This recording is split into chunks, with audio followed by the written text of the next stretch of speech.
સ્વાગત છે તમારા આજના મુખ્ય સમાચાર શરૂ કરતા પહેલા જો તમે અમારી ચેનલમાં નવા હોય તો અમારી ચેનલને સબસ્ક્રાઇબ કરી દો। સમાચારમાં સૌથી પહેલા જોઈએ તો ચોમાસા પહેલા વાવાઝોડાની આગાહી। જી હા મિત્રો, વેસ્ટર્ન ડિસ્ટર્બન્સ સક્રિય થવાને કારણે 28 એપ્રિલથી મે મહિના સુધીની શરૂઆતમાં રાજ્યના ઘણા ભાગોમાં કરા અને વરસાદ પડવાની શક્યતા છે। મે મહિના મધ્યમાં વાવાઝોડું આવશે એવું કહેવામાં આવે છે કે 15 મે પછી બંગાળની ખાડીમાં ભયંકર વાવાઝોડું સર્જાઈ શકે છે, જ્યારે 23 મેથી દરિયામાં જોરદાર પવન અને ઊંચા મોજા ઉછળશે। આ જોરદાર પવનને કારણે તણાવવાળા ઘરોમાં રહેતા લોકો માટે આફત ઊભી થઈ શકે તેમ છે, કેમ કે ભારે પવનને કારણે છત ઉડી શકે તેવી પણ। ખેડૂત અને સામાન્ય લોકો માટે એક સારા સમાચાર એ છે કે આ વખતે ગુજરાતમાં ચોમાસું શાંતિથી વરસાદ પડશે। ગુજરાતમાં ચોમાસાની એન્ટ્રી 8 થી 15 જૂન દરમિયાન થઈ શકે છે। સમાચારમાં આગળ વધીએ તો શું ચૂંટણી પછી પેટ્રોલ મોંઘું થશે? પશ્ચિમ બંગાળ અને તમિલનાડુમાં ચાલી રહેલી વિધાનસભા ચૂંટણીઓ વચ્ચે સોશિયલ મીડિયા પર કેટલાક અહેવાલો અને એક સમાચાર ઝડપથી વાયરલ થઈ રહ્યા છે। એવો દાવો કરવામાં આવી રહ્યો છે કે 29 એપ્રિલ ચૂંટણી પૂર્ણ થયા પછી પેટ્રોલ અને ડીઝલના ભાવમાં 25 થી 28 રૂપિયાનો વધારો કરવામાં આવશે। આ સમાચાર સામાન્ય માણસ માટે ચિંતા વધારી શકે છે, પરંતુ શું ખરેખર આવું થવાનું છે? આ સમાચાર વાયરલ થતાં જ પેટ્રોલિયમ અને કુદરતી ગેસ મંત્રાલયે તાત્કાલિક પ્રતિક્રિયા આપી અને સંપૂર્ણપણે ખોટા સમાચાર ગણાવ્યા છે, કારણ કે એક સત્તાવાર સ્પષ્ટીકરણ જારી કરીને જણાવ્યું હતું કે પેટ્રોલ અને ડીઝલના આવા ભાવમાં વધારાનો કોઈ પ્રસ્તાવ વિચારણા હેઠળ નથી। મંત્રાલયે ભારપૂર્વક જણાવ્યું હતું કે આવા સમાચાર નાગરિકોમાં ભય અને ગભરાટ ફેલાવવાના ઈરાદાથી ફેલાવવામાં આવી રહ્યા છે અને તે સંપૂર્ણપણે ગેરમાર્ગે દોરાવનારું કામ કરે છે। દર મહિને 5,000ની જગ્યાએ 9,000 જગ્યાએ। જી હા મિત્રો, કેન્દ્ર સરકાર દ્વારા દેશના યુવાનોને કૌશલ્યવાન બનાવવા માટે અને રોજગારની તકો પૂરી પાડવા માટે જરૂરી પડતા તમામ પગલાં લેવામાં આવી રહ્યા છે। પ્રધાનમંત્રી ઇન્ટર્નશીપ યોજનામાં ઐતિહાસિક ફેરફાર કરવામાં આવે છે। કોર્પોરેટ બાબતોના મંત્રાલયે જાહેર કરી છે કે હવે ઇન્ટર્નશીપ દરમિયાન યુવાનોને મળતી રકમ ધરખમ વધારો કરવામાં આવ્યો છે।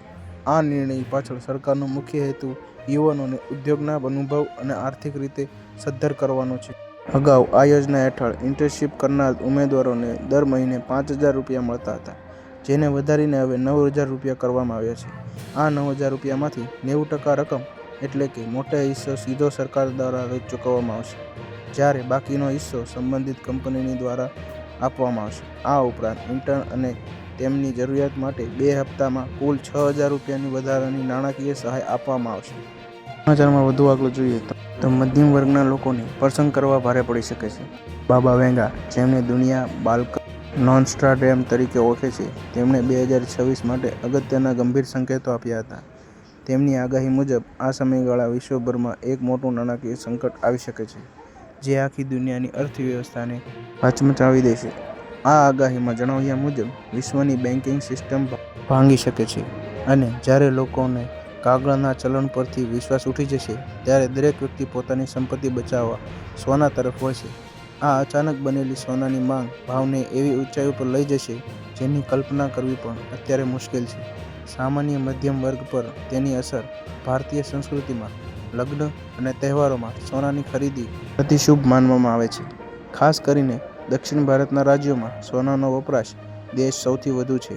જો બાબા વેંગા આ આગાહી મુજબ સોનાની કિંમત અસહ્ય વધારો થાય છે, તો 10 ગ્રામ સોનાનો ભાવ 2 લાખના આંકડાને સ્પર્શી જાય તો મધ્યમ અને ગરીબ વર્ગ લોકો માટે સોનું ખરીદવું એક અશક્ય બની શકે છે। આના કારણે ભવિષ્યમાં લગ્ન પ્રસંગો અને શુભ પ્રસંગોની રોનક ફીકી પડી શકે છે।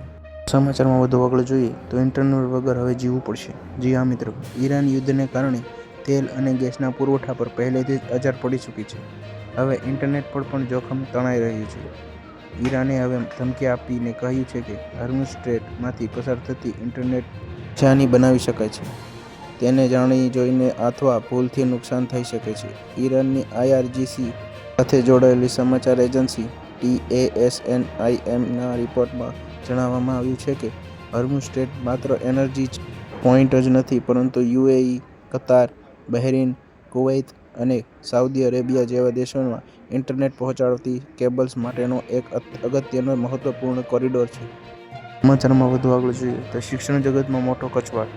એક 5 વર્ષથી ભણીને પાસ થનારી વિદ્યાર્થીને વધુ 2 મહિના ભણાવીને ફરી પરીક્ષા લેવાથી રોષ। અનેક શાળામાં પાસ કરી દેવાની સિસ્ટમ ગુજરાત સરકારની ધોરણ 5 થી 8માં વિદ્યાર્થીઓ માટે ડેટેનિશન નીતિ, જેનો હેતુ મુખ્ય શિક્ષણ પરિણામો સુધારવાનો છે, તેના અમલીકરણ અંગે ટીકા થઈ રહી છે. અગાઉની તો ડિટેન્શન સિસ્ટમને બદલે બનાવેલી આ નીતિનો હેતુ વિદ્યાર્થીઓને મૂળભૂત શિક્ષણ કૌશલ્ય વિકસાવવા અને પરીક્ષાને ગંભીરતાથી લેવાનો હતો.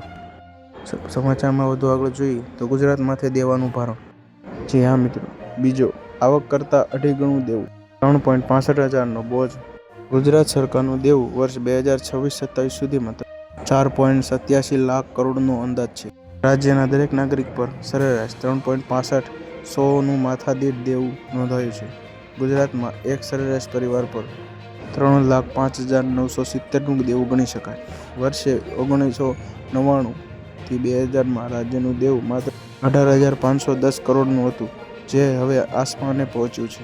આગામી 3 વર્ષમાં સરકારના દેવામાં 80,000 કરોડનો જંગી વધારો થવાની શક્યતા છે.